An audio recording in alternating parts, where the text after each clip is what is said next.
Et alors là, la Bible n'est pas très claire s'ils ont juste simplement poussé cela dans le Nil ou s'ils l'ont placé à un endroit dans le Nil où il y avait des roseaux pour un peu le garder. Mais n'empêche, c'était quand même dangereux parce qu'il y avait toutes sortes d'animaux sauvages comme des crocodiles, comme d'autres qui pouvaient choper le petit Moïse. Mais Dieu avait été avec lui et c'était la fille du pharaon qui se promenait là un jour. Ses compagnons continuaient son chemin. Elle s'est arrêtée. Et elle a remarqué le panier, chose étonnante parce que le panier était fait aussi de roseaux, pris dans les roseaux, ça devait se confondre assez facilement. Comment elle a su, elle a remarqué ça? Je crois que c'est la main de Dieu encore. Et puis elle a envoyé sa servante chercher ce petit panier, elle a ouvert et tout de suite elle a eu pitié de ce petit Moïse. Elle savait que c'était un petit hébreu. Je ne sais pas si c'était par le tissu qui l'enveloppait ou comment. Il ne parlait pas encore l'hébreu, à quelques mois d'âge seulement. Mais elle a reconnu que là, peut-être c'était par la circoncision aussi. En tout cas, elle a remarqué, c'est un petit hébreu. Et elle savait autant que tous les autres, peut-être même plus, ce que son père avait décidé pour tous ses enfants. Et pourtant, elle décide de le garder. Je ne pense pas qu'elle ait pu le faire sans l'accord de son père. Mais en tout cas, elle a en quelque sorte adopté cet enfant comme le sien et il a grandi au palais. C'est incroyable. Il a grandi dans le palais avec tout à sa portée pour grandir et puis il a même reçu une éducation, le meilleur du monde probablement, qui était offert à l'époque. Il est allé à Cambridge ou à Oxford, égyptien. Mais vous me dites peut-être que bon, tout ça c'est le hasard. Je pense que pour croire que c'est du hasard, il faut plus de foi que de croire que Dieu était aux manettes dans sa vie. Et il a fait d'excellentes choses pour lui. Et puis, on ne sait pas à quel âge, à quel moment, il s'est mis à écrire les 5 premiers livres de la Bible. Moïse, c'est Moïse qui les a écrits. Il n'avait même pas encore, il avait presque fini le livre de Genèse, dans lequel il raconte l'histoire d'Israël, surtout au temps des patriarches, et il avait fait Abraham, Isaac, il arrive à la fin de la vie de Jacob, on est dans les derniers chapitres de la Genèse, et Moïse est en train de l'écrire. Et à un moment donné, eh bien, il raconte comment Jacob, devenu très âgé, reçoit ses 2 petits-enfants, Manassé et Ephraïm, et les enfants de Joseph, et il va les bénir. Mais vous voyez ce qu'il a fait, il a croisé les mains. Et Joseph n'était pas content. Il préférait que l'aîné soit celui qui était le plus favorisé. Mais c'est là où Jacob a dit quelque chose. Je sais ce que je fais. Lui aussi sera béni par l'Éternel. Mais Ephraïm aura la première place. Et il a ajouté ceci, parce que même en bénissant, il était conduit par Dieu. Il dit, Dieu m'a conduit depuis que j'existe jusqu'à ce jour. Et je pense que lorsqu'il a écrit ces mots-là dans son livre de la Genèse, il a marqué une pause. Il a dit Amen. C'est ce qu'il a fait aussi dans ma vie. Quand je considère tout ce qu'il a fait pour moi également, et il a pensé, ne serait-ce qu'à les 40 premières années, alors qu'il allait vivre 120, ne serait-ce qu'à ces 40 premières années, comment le Seigneur avait été bon pour Oui. Et j'aimerais vous encourager aussi aujourd'hui. Je ne sais pas, vous savez que Moïse est allé d'une mort certaine à une vie exceptionnelle par la grâce de Dieu, mais ce n'est pas simplement une ancienne histoire. Parce qu'il fait cela encore aujourd'hui, et je ne sais pas si vous vous considérez parmi les jeunes. On est ce qu'on est, hein. Moi, je suis toujours jeune. Alors, vous avez le droit de vous considérer aussi jeune. Et voilà, François aussi, il est jeune. Est-ce qu'il y a encore quelqu'un plus jeune que François? Benjamin.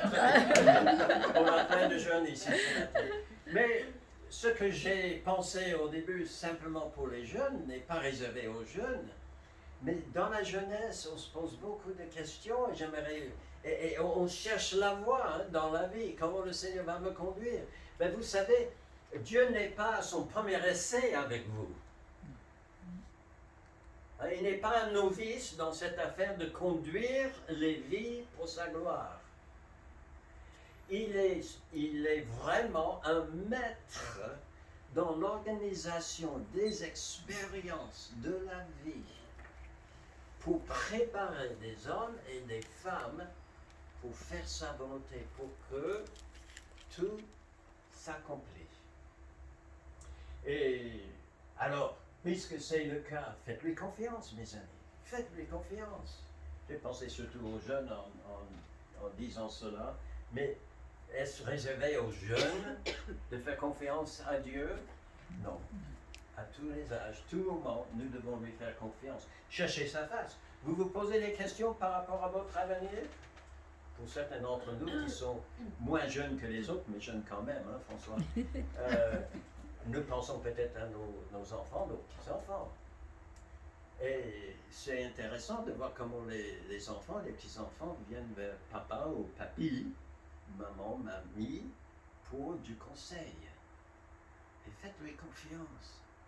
Faites ce que vous avez à faire, ce que Dieu vous donne à faire. C'est lui qui est en train d'organiser votre vie, les responsabilités que vous avez à l'école, dans les apprentissages ou les stages, que sais-je encore, pour que vous deveniez la personne qu'il veut. Alors faites le mieux, cherchez sa face, et puis prenez l'engagement dès aujourd'hui. Vous ne savez pas où vous serez demain, après-demain, dans 10 ans? C'est pas grave. Quelqu'un a dit comme ceci: je ne sais pas ce que l'avenir me réserve, mais je sais qui réserve l'avenir. Et c'est lui qui contrôle. Il sait, et ça doit nous suffire. Faites-lui confiance, prenez l'engagement alors aujourd'hui de le suivre. Ça, vous ne pouvez pas prendre les décisions pour dans 10 ans. Mais aujourd'hui, vous pouvez dire, oui Seigneur, par ta grâce, je veux te suivre toute ma vie. Et puis, je vous encourage, au moins par mon expérience, Dieu ne nous laisse pas tomber lorsque nous arrivons à l'âge adulte. Hein. Même un peu avancé. Il est toujours là, il nous conduit. Et c'est formidable. Vous ne le regretterez pas. Hein. Alors, Moïse arrive maintenant. Quand on le retrouve aujourd'hui, dans le texte que nous allons lire dans un instant, nous le retrouvons à l'âge de 40 ans. D'accord? Et il va prendre une décision qui va marquer toute la suite de sa vie. Nous parlerons de ce choix qu'il a fait, mais vous savez, quand on est jeune et on est face à l'avenir, je pense que jusqu'à ce moment dans sa vie, la vie de Moïse avait été tout tracée par les autres pour lui. Hein? Sans doute la princesse qu'il avait accueillie, selon l'histoire, probablement, elle n'a pas eu d'autres enfants. Ni avant, ni après. Alors, elle a mis tout le paquet en Moïse. Hein? Toute son affection, tout ce qu'elle pouvait lui donner, elle a fait. Mais, et puis aussi ses profs. Encore si on peut accepter ce que d'autres historiens, même juifs, disent à son sujet, il a fait des études dans toutes les matières et aussi dans l'armée. parce qu'un dirigeant de pays était censé aussi être un peu chef des armées. Et donc, tout était dirigé par les autres pour lui, mais là, il arrive en tout cas ici, peut-être pour la première fois, à prendre une décision. Cette décision, ça va être très clair dans son esprit, concerne qui il est en réalité.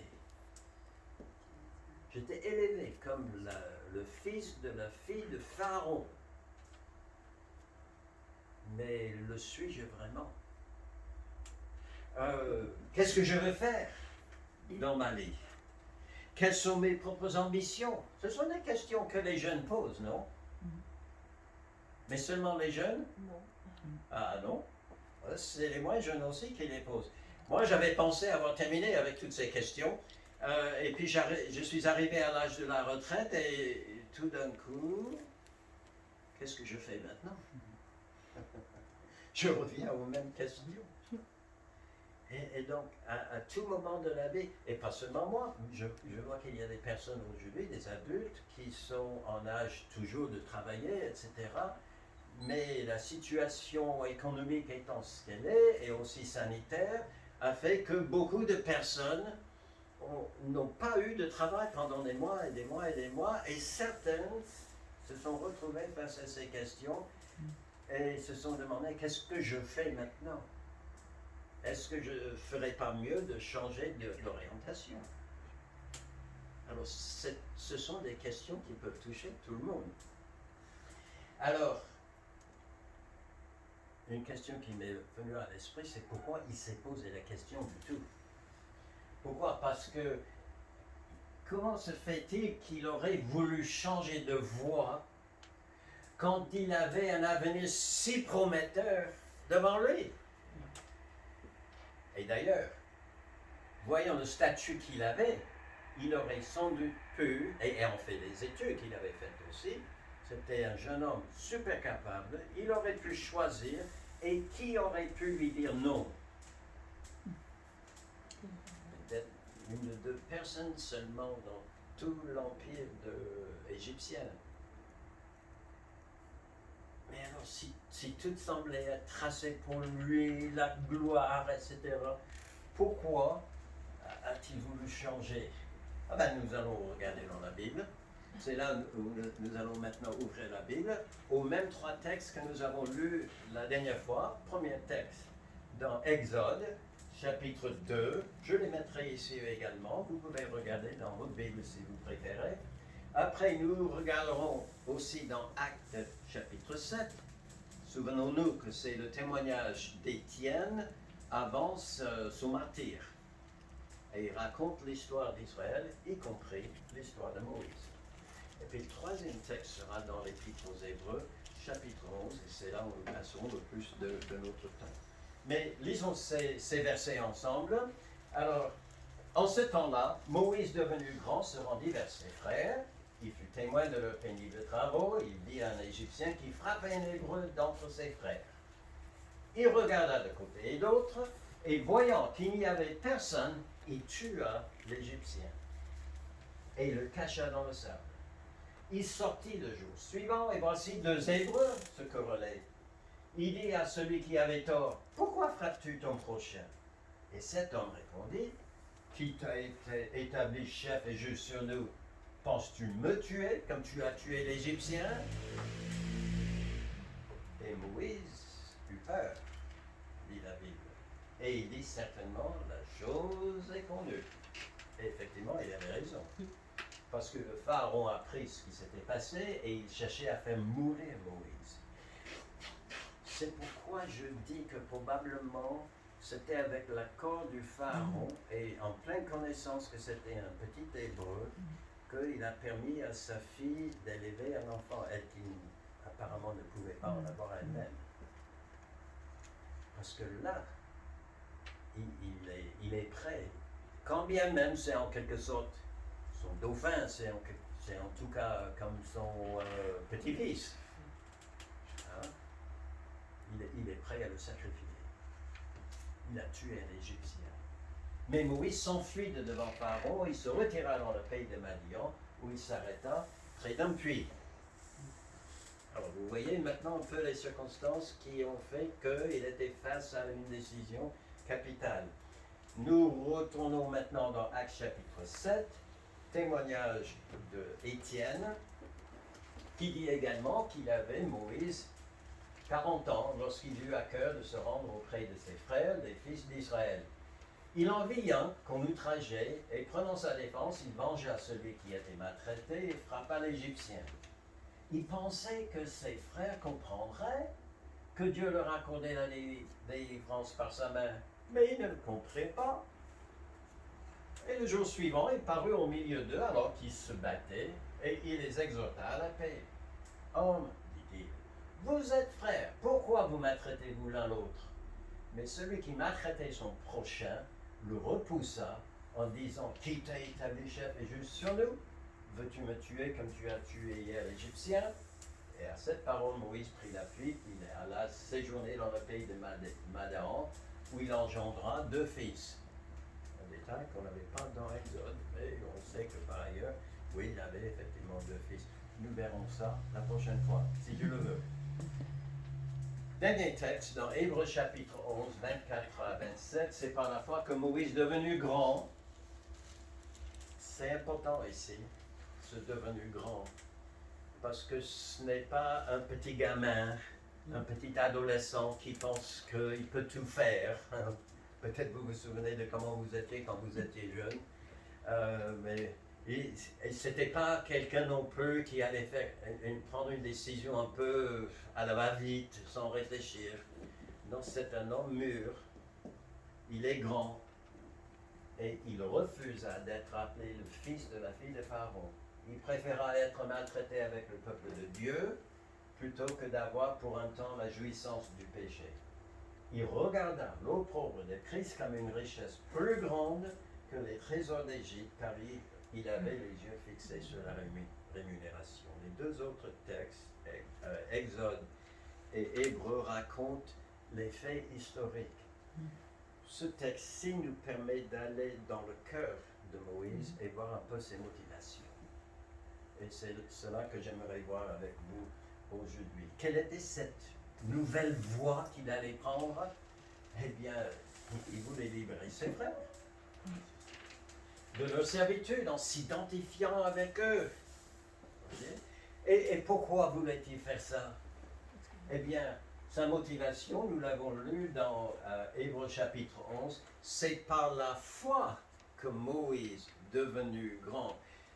Vous voyez que quand on a parlé de ses parents, la foi de ses parents, quand Moïse était un enfant, on s'est réjoui en se disant que voilà, quelle grâce, quelle bénédiction que d'avoir des parents croyants. Quelque part, ce n'est pas étonnant que lui aussi, cette foi des parents avait marqué son cœur aussi. Et lui, maintenant, quand il devient grand, il va faire la même chose. Il agit par la foi en Dieu. Il avait cette conviction que Dieu voulait se servir de lui, Moïse, pour délivrer son peuple de leur servitude. Et alors, c'est la décision qu'il prend. Alors aujourd'hui, nous allons voir Moïse, le frère croyant. Il est le frère, mais il est aussi croyant. Alors, dans Hébreux chapitre 11, il est question, oui, de la foi d'Abraham, mais il y a 3 verbes qui sont employés pour indiquer 3 actes qu'il a placés par la foi. D'accord?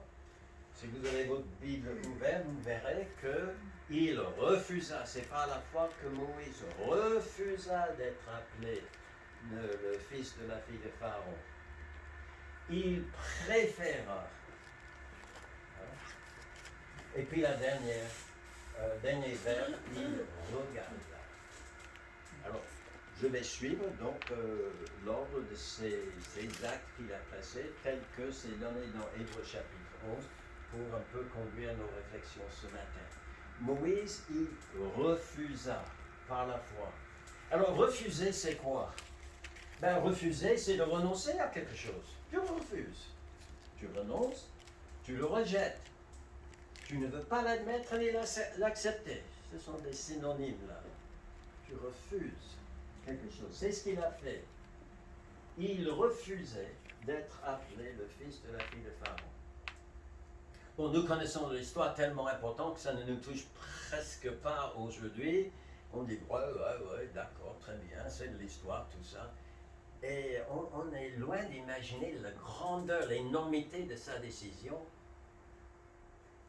Permettez-moi de le comparer, de la comparer à la décision de quelqu'un d'autre qui avait à peu près son rang, mais de nos jours.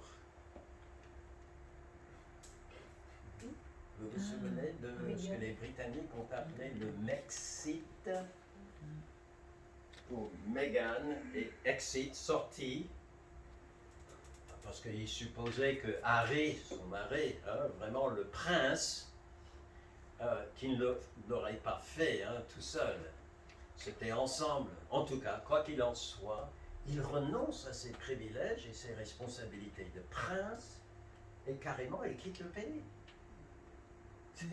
C'est quand même étonnant ce qu'il a fait. Et ça nous permet d'imaginer ce que Moïse a fait. Donc on peut parler de son moxite. Moïse, exit, sorti. Et c'était pas rien. Encore ça nous fait rire un petit peu, mais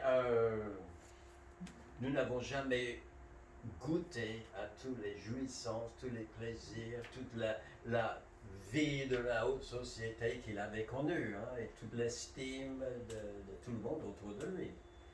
Et c'était vraiment une grande décision. Mais il agissait par la foi. Il croyait que Dieu avait un plan pour sa vie. Est-ce qu'il connaissait tous les aboutissants et tout ça? Probablement pas.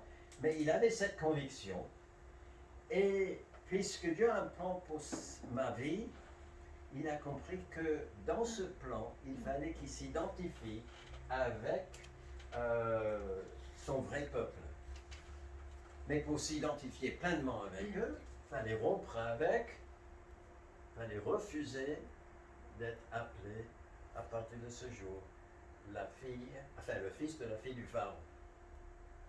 En tout cas, le Seigneur a arrangé les choses de sorte qu'il ne pouvait pas faire marche arrière. Je ne sais pas si son geste contre l'Égyptien, de tuer l'Égyptien, était un geste vraiment réfléchi. Ou je pense qu'il avait déjà un peu médité le fait que je suis juif. J'ai une maman juive, Jochebed. J'ai un papa juif, Amram. J'ai une famille, j'ai des frères et des sœurs. Ça, c'est mon peuple. Eh bien, il s'est retrouvé devant cette situation. Un Égyptien était en train de, je ne sais pas, fouetter, battre avec un bâton. Enfin, il frappait un de ses frères. Et il a pris sa défense, comme nous l'avons vu. Et probablement, c'est arrivé sans trop de réflexion. Mais il a agi et le Seigneur a arrangé cette circonstance de sorte que ça allait devenir très difficile de revenir en arrière et dire « Oh non, je le faisais pour plaisanter. Moi, tu tues pas quelqu'un en plaisantant. » Non, Dieu a organisé tout cela de sorte qu'il ne puisse aller que de l'avant et avec lui. Vous savez que 2 fois dans le livre d'Exode, il appelle les Israélites ses frères. Ça, c'est ma famille. Aussi, dans les Actes, il parle de ses frères. Et que Dieu était à l'œuvre, il espérait dans son geste, pour délivrer ses frères. Et il refuse donc son ancienne identité pour accepter une nouvelle. Il aurait pu, probablement, on imagine, il aurait pu diriger le pays entier un jour ou l'autre, en tant que petit prince. En tout cas, avoir un très grand rôle dans le pays. Est-ce que ça aurait été quelque chose de mauvais en soi?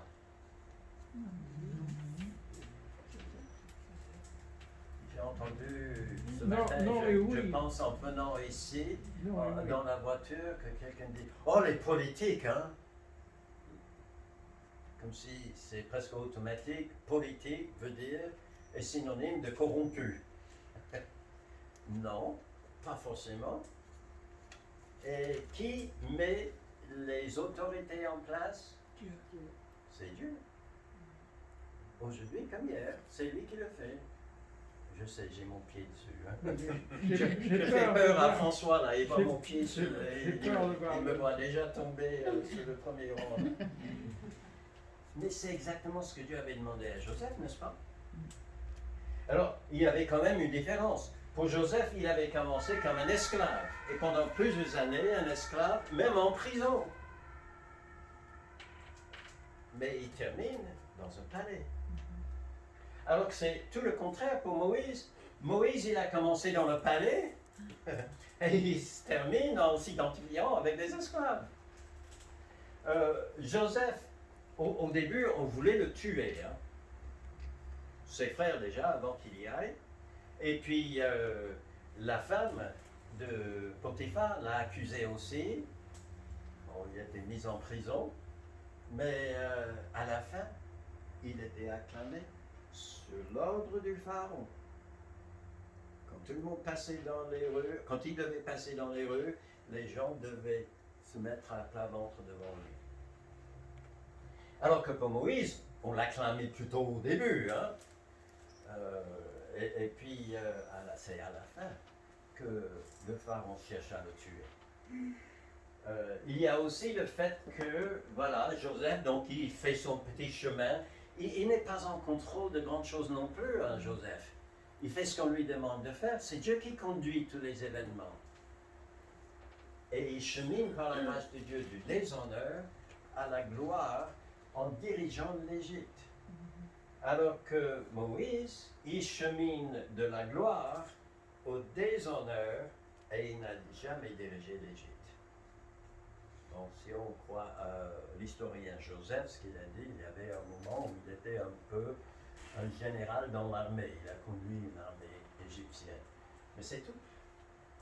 Et là, il doit fuir pour sa vie, à la fin. Alors, je vous pose la question, laquelle des deux était dans la volonté de Dieu? D'accord. C'est important de le remarquer.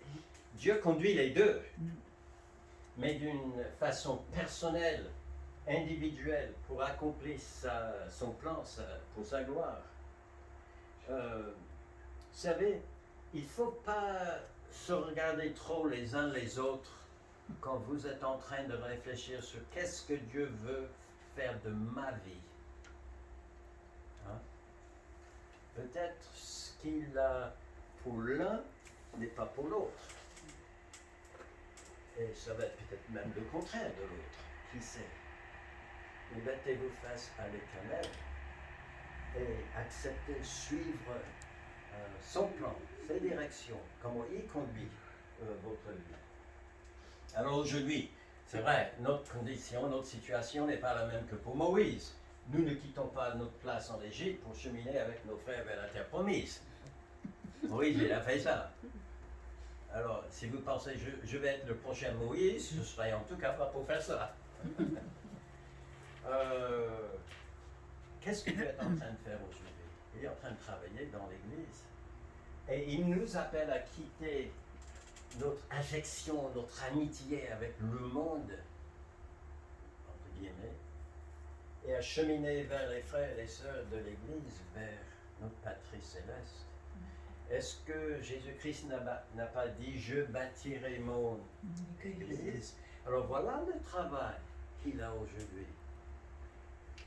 Que nous soyons hommes ou femmes, plus âgés, moins âgés, enfin, vous mettez ce que vous voulez, dans le plan de Dieu, si vous êtes son enfant, il y aura une place pour l'Église, pour vos frères et vos sœurs. Et je pense qu'au moins là, nous trouvons un point de comparaison entre Moïse et nous. Est-ce que je suis prêt à m'identifier avec mes frères et sœurs en Christ? Ça, c'est notre décision de foi aujourd'hui. Alors, il se pourrait que, comme pour lui,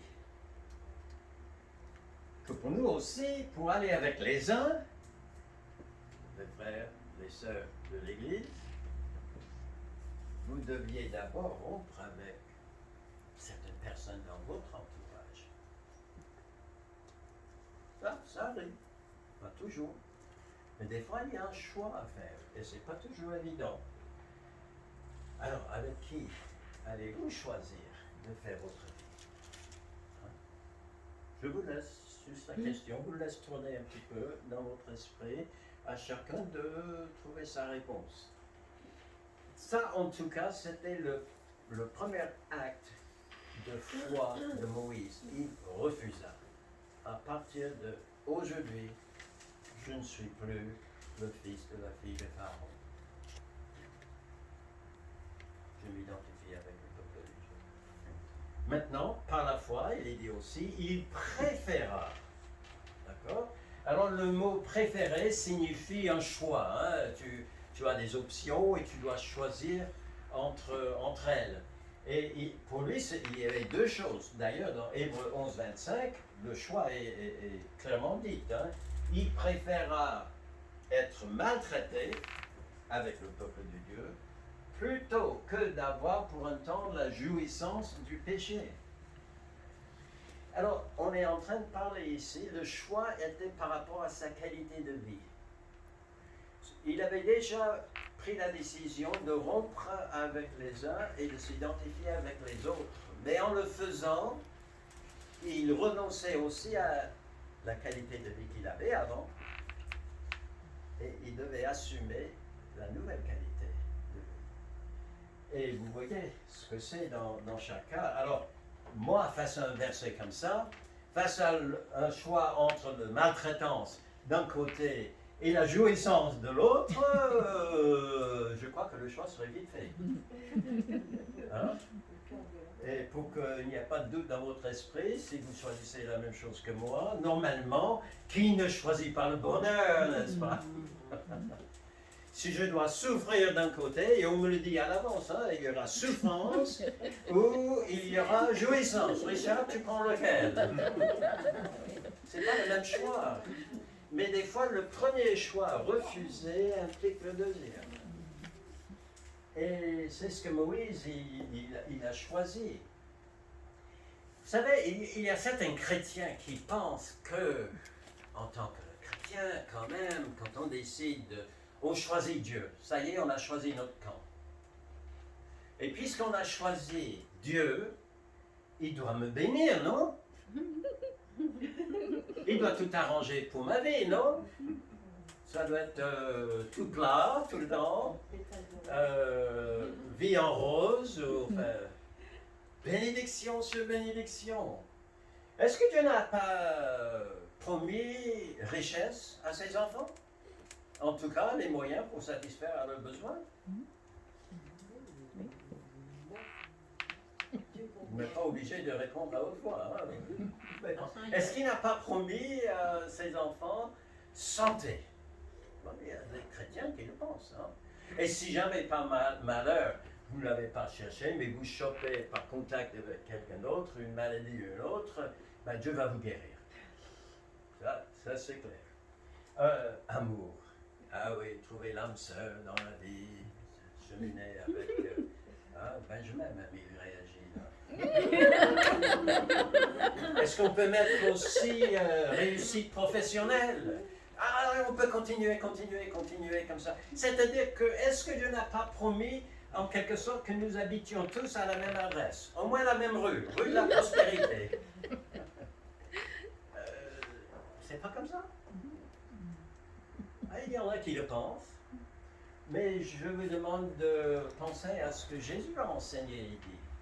N'a-t-il pas parlé d'un agriculteur qui était riche, et apparemment il faisait très bien son travail, si bien que la récolte était tellement énorme, il fallait qu'il abatte tous ses greniers et en construise de plus grands pour emmagasiner toute la récolte, et à la fin il dit, maintenant mon âme prend ton aise. Jésus-Christ l'a qualifié d'insensé. Il ne vivait pas pour l'éternité. Il dit aujourd'hui même, ta vie te sera redemandée. Et puis il parlait aussi d'un autre homme riche qui allait dans les tourments, alors qu'un certain homme pauvre, malade, il s'appelait Lazare, je crois, non? Mhm. Et qui couchait à la porte de cet homme riche, qui avait les moyens de venir en aide, mais il ne faisait rien. Mais celui-là, par contre, le pauvre, le malade, il était accueilli dans l'au-delà par Abraham, alors que l'autre, le riche, est allé dans les tourments. Jésus n'a-t-il pas dit aussi, que sert-il à un homme de gagner le monde entier s'il perd son âme? Apparemment, la bénédiction de Dieu est autre chose, ou peut-être autre chose que prospérité matérielle. Vous savez, Dieu, il n'est pas limité, hein? Il peut nous bénir de plein de façons. Et en plus, dans Hébreux chapitre 11, le chapitre qui nous intéresse ce matin, et qui décrit un peu les motivations de Moïse, est considéré presque comme une grande galerie des héros de la foi, des hommes, des femmes qui ont vécu par la foi. Et ils étaient tous bénis par Dieu, n'est-ce pas? Oui, pas comme il imaginait, sans doute, peut-être pas comme nous aurions imaginé non plus. Le premier dans la liste, c'est Abel. Il a été assassiné. Ensuite, il y avait Noé. Il a vu disparaître le monde entier tel qu'il le connaissait, et lui seul, avec sa famille, se sont retrouvés dans cette arche, un déluge universel. Ça ne devait pas être facile, hein? Probablement, il s'est culpabilisé un peu derrière ça. La Bible n'en parle pas, mais c'est souvent le cas des personnes qui sont parties à la guerre, et qui ont connu une catastrophe. Ben, ils ont évité et d'autres sont morts et ils ne sont pas. Souvent, il y a des luttes intérieures. C'était pas facile pour Noé. Abraham et Sarah, alors voilà des hommes et des femmes de foi, hein, qui ont dû quitter leur patrie, vivre dans la terre qui leur avait été promise, mais seulement comme des étrangers. Tout ce qu'ils possédaient dans cette terre promise, c'était un sépulcre, un lieu d'enterrement. Prospérité.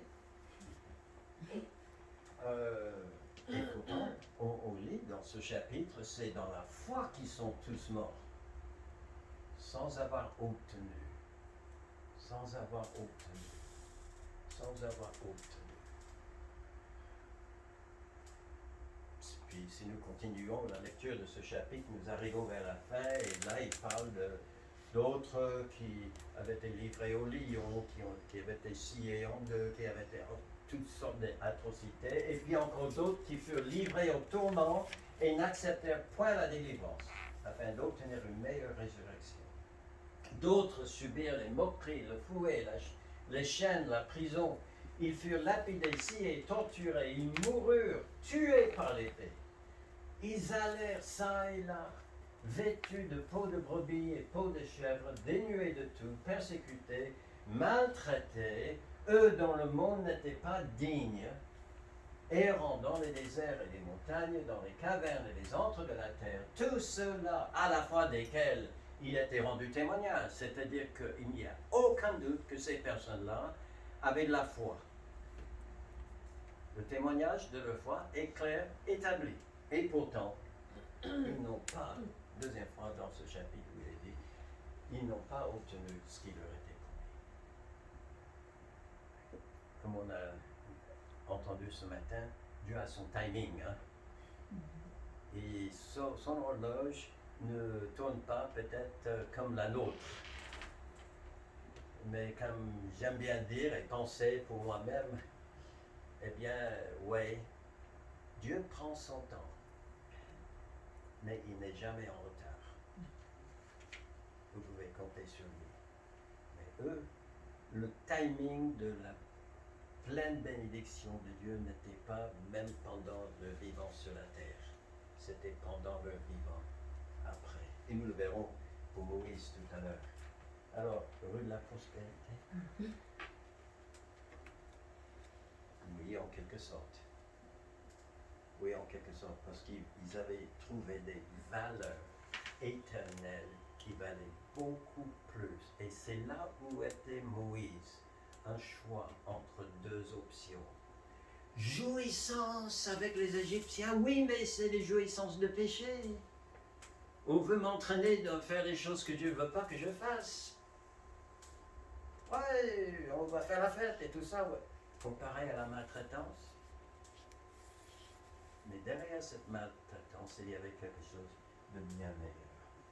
Alors si Moïse a fait le choix de tourner le dos aux jouissances du péché, c'est parce qu'il voyait autre chose, beaucoup plus important pour lui. S'identifier avec le peuple élu de Dieu, quitte à partager leurs souffrances. Donc, voilà, heureux de la prospérité humaine, là, il a mis un croix dessus. Et il a choisi de vivre heureux de la fraternité. J'aurais pu mettre d'autres mots là, hein. Heureux de la fidélité, hein. Heureux de la consécration. Hein. Mais il a fait le choix. Et je pense qu'il a fait le bon choix. Nous verrons bientôt. Troisième acte, alors il refusa, il préféra, et maintenant nous lisons que par la foi Moïse regarda. Alors quand nous regardons à quelque chose, nous imaginons quelqu'un qui tourne les yeux vers quelque chose, tout simplement. Il observe, il regarde. Ce n'est pas le sens de ce mot. Le mot regarder ici, c'est effectivement passer quelque chose sous les yeux, mais en lui assignant une valeur. La raison pour laquelle on fixe l'attention dessus, c'est parce que cette chose-là a de la valeur pour nous. Et c'est pour cela d'ailleurs, je ne sais pas quelle version vous avez de la Bible ce matin, mais dans certaines versions, on remplace le mot par la foi Moïse regarda par la foi Moïse estima. Tu l'as? Mon épouse, elle a ça dans sa vie, peut-être vous avez la même chose. Mais c'est l'idée, hein. C'est vrai, il regarde, il examine. On a dit tout à l'heure, il regarde sans réfléchir. Ce n'est pas un petit gamin qui court sans ses envies, ses émotions. Non, il réfléchit bien et la chose prend de la valeur pour lui. Alors, vous savez, nous le faisons tous. Les scientifiques disent que nos yeux sont que les récepteurs de lumière. Et ça passe par le nerf optique et c'est le cerveau qui traduit. D'ailleurs, en plus que de le traduire et mettre l'image droite, par exemple, il y a des expériences incroyables qui ont été faites dans ce sens-là, mais c'est votre cerveau qui fait que l'image est que ma tête est vers le haut et mes pieds vers le bas. Et vous savez où vous marchez, etc. Mais pas seulement ça. Dans votre esprit, vous ne pouvez jamais, on va utiliser une illustration dans un instant, vous ne pouvez jamais fixer l'attention avec la même intensité sur tout ce que vos yeux captent. Donc, vous voyez tout ici. Prenons l'exemple justement d'aller à l'église. Bon, c'est pas cette salle de culte ici, hein? Mais c'est peut-être des nouveaux membres pour lesquels notre place de prière. Mais quand on va à l'église, par exemple, vous êtes là, vous êtes arrivé là tout à l'heure, pour certains, c'est ce qui est sur l'écran lorsque vous arrivez. Bienvenue, verset de la Bible, etc. Pour certaines personnes, ça a de l'importance. Et ils voient, mais sans vraiment voir tout le reste. C'est ça qui capte leur attention. Pour d'autres, c'est des personnes qui sont là. Ah, tiens, ma soeur que j'ai pas vue depuis 2 mois. Je vais tout casser. Et vous voyez, on voit qui est là. On voit également quelquefois qui n'est pas là. Et puis, d'autres personnes, c'est le décor. Bon, si ça ne change pas beaucoup, j'ai pas vu les versets sur les murs changer beaucoup, je les aime bien. Mais si le décor ne change pas, peut-être c'est pas ça qui encore aujourd'hui, à l'énième fois, m'attire. Mais pour certaines personnes, c'est cela, ou la propreté. C'est toujours nickel quand j'arrive ici. Je ne sais pas qui fait. Il y a Ça change tout le temps. Hein. Il y a une personne qui fait une semaine et l'autre. Et chaque fois que je suis venu ici, c'est impeccable. Chapeau. Hein. Je vous donne like. C'est propre. C'est une chose qui m'attire un peu l'attention, j'avoue. Pour d'autres personnes, c'est les comportements. Hein, si jamais il y en a un qui fait un peu, qui parle trop fort, un enfant qui court ou des choses comme ça, qu'est-ce qu'il fait?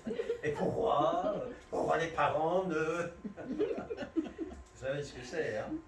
Mais chacun est différent.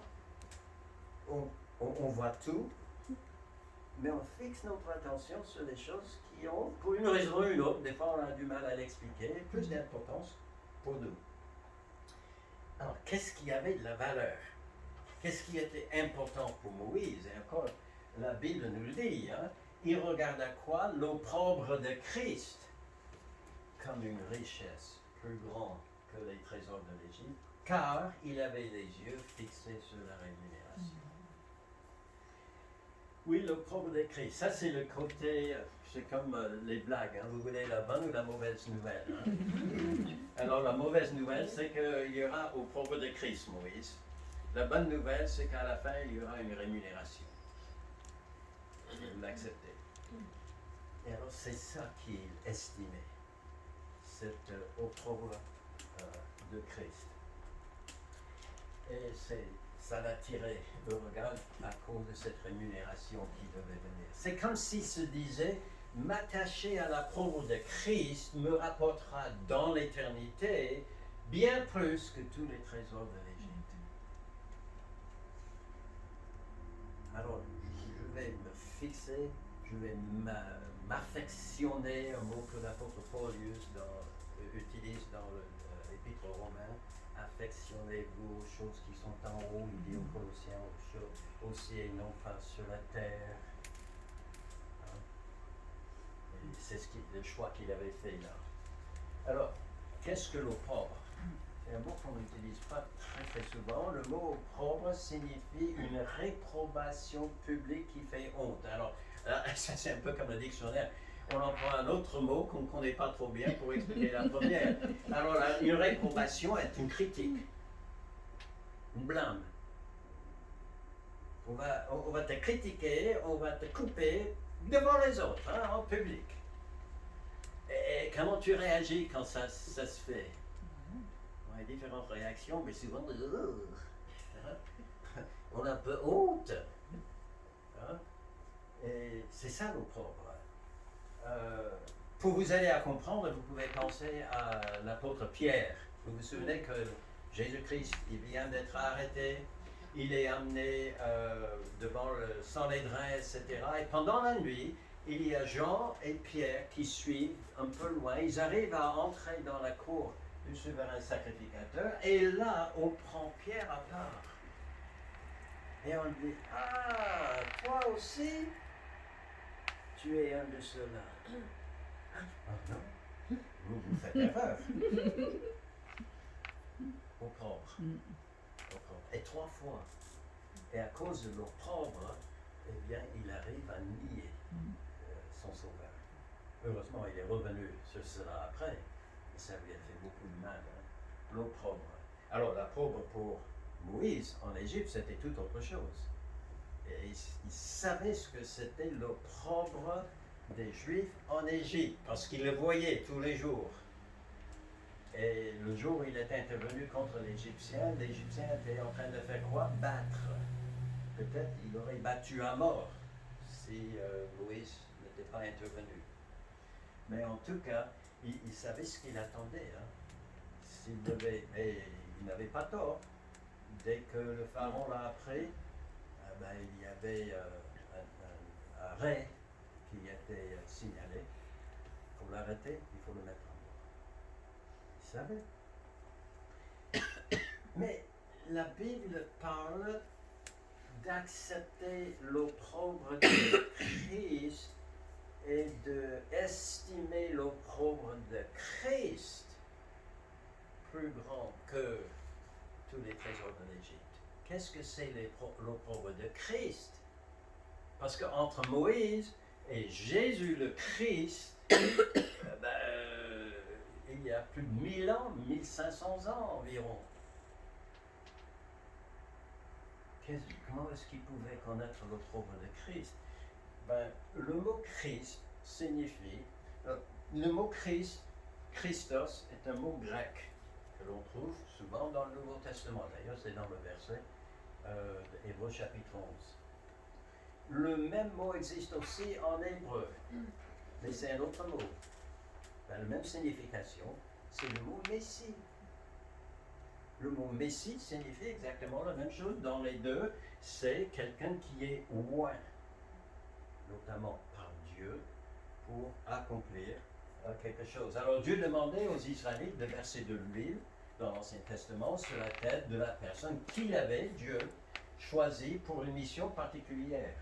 Et cette personne, donc, était appelée le oint de l'Éternel, le Messie de l'Éternel, le Christ de l'Éternel. D'accord? Alors, il y avait des prêtres, par exemple, il y avait des rois qui étaient oints quand ils entraient en fonction. Il y avait même des rois païens que Dieu appelait c'est Christ. Cyrus, par exemple, est appelé un Messie, curieux, mais parce que Dieu l'avait choisi et Dieu lui avait donné une mission particulière, notamment permettre aux Juifs de retourner dans leur pays, reconstruire la ville et le temple. Et bon, il y avait différents messies. Alors, qui dans l'histoire ici? On est dans le temps de Moïse.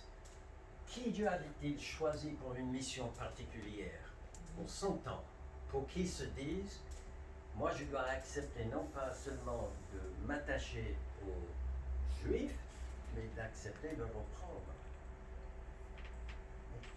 L'opprobre de qui est le Christ du temps de Moïse? Ben, peut-être Moïse a pensé à lui-même.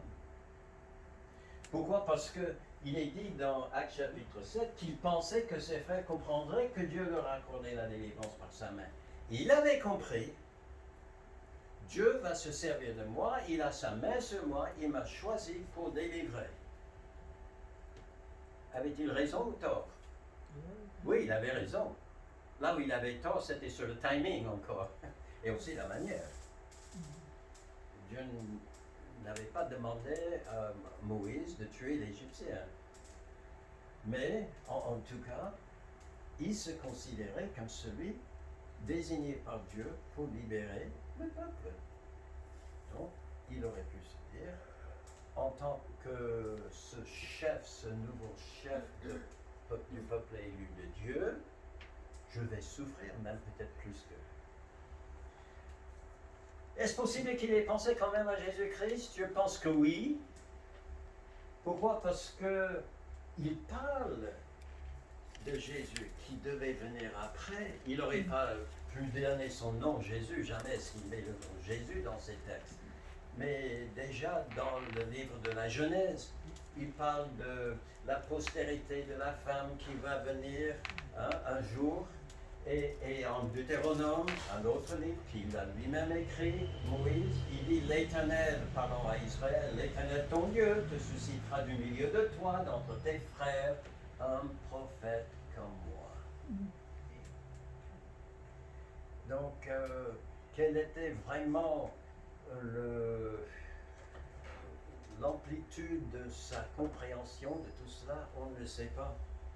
Mais ça aurait pu être l'un ou l'autre. Alors, soit il considérait comme un trésor ce que lui il devait supporter pour délivrer ses frères, soit il considérait comme un trésor ce que Jésus allait supporter pour délivrer les pécheurs.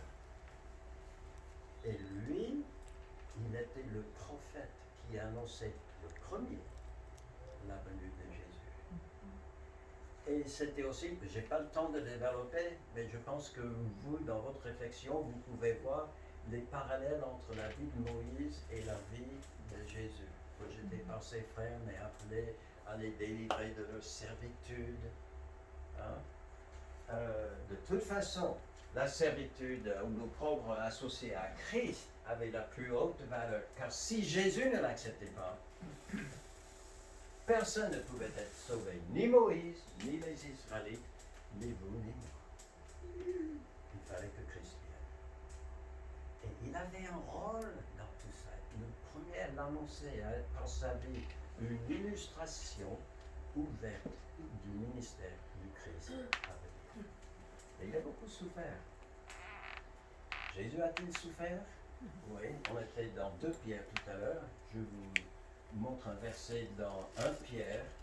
Et j'ai mis un peu, alors je ne sais pas si vous voyez bien ici, en surbrillance, des mots qui impliquent l'opprobre de Christ. Lui qui injuriait ne rendait point d'injure, maltraitait ne faisait point de menace, mais s'en remettait à celui qui juge justement. Lui qui a porté lui-même nos péchés en son corps sur le bois, afin que mort au péché nous vivions pour la justice. Lui par les meurtrissures duquel vous avez été guéris. L'opprobre de Christ. Hein? Quelque chose de grand. Alors, comment Moïse pouvait-il participer à l'opprobre de Jésus-Christ? J'ai déjà indiqué un petit peu la réponse à cela. Comme Jésus allait souffrir en s'identifiant avec le pécheur, Moïse allait souffrir en s'identifiant avec ses frères. Il y a un parallèle. Il y a beaucoup d'autres choses qu'on pouvait mettre pour illustrer cela. Et ce que Moïse a fait est une illustration de ce que Jésus allait faire, c'est-à-dire obéir au Père pour nous délivrer de nos péchés. Et puis il a prophétisé, comme on a dit tout à l'heure. Mais il acceptait cette opprobre et il arrivait à dire ça vaut tout l'or du monde parce que je sais qu'à la fin j'aurai une rémunération. Est-ce qu'il a touché sa rémunération? Bon. Moïse se trouve dans le Nouveau Testament. Ça, c'est curieux. Hein? Il se retrouve vivant dans le Nouveau Testament. Il est avec Jésus et Élie sur le mont de la Transfiguration. Pierre et Jacques et Jean sont là également comme témoins de ce qui se passe.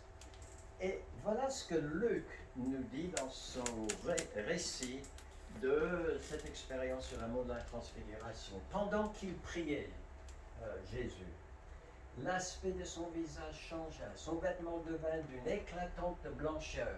Et voici 2 hommes s'entretenaient avec lui. C'était Moïse et Élie. Ils sont morts?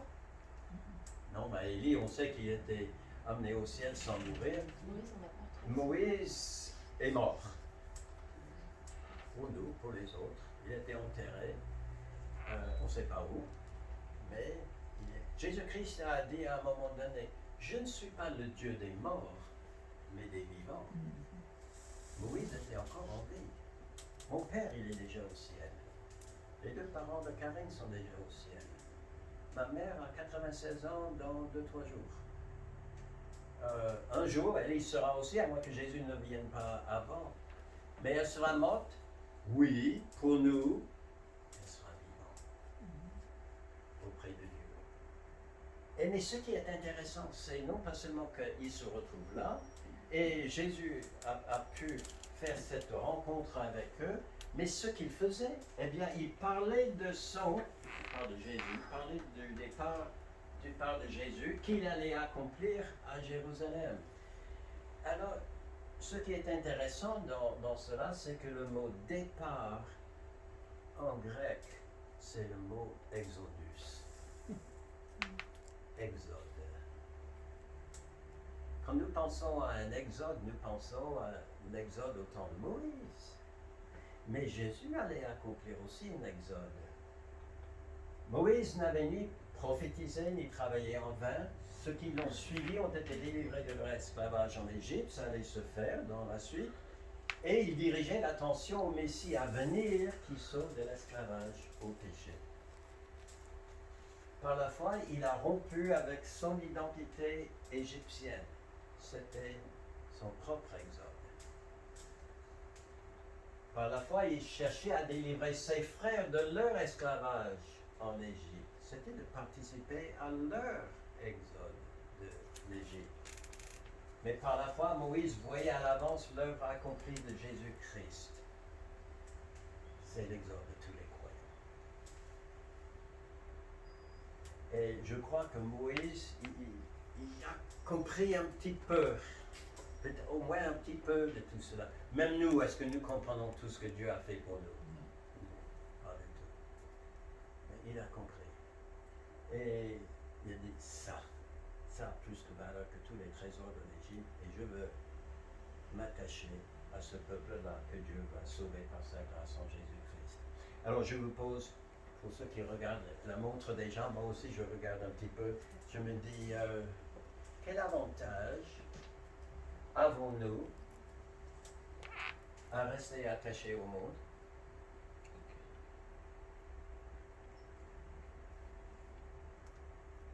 Il y en a. Il y en a, humainement parlant.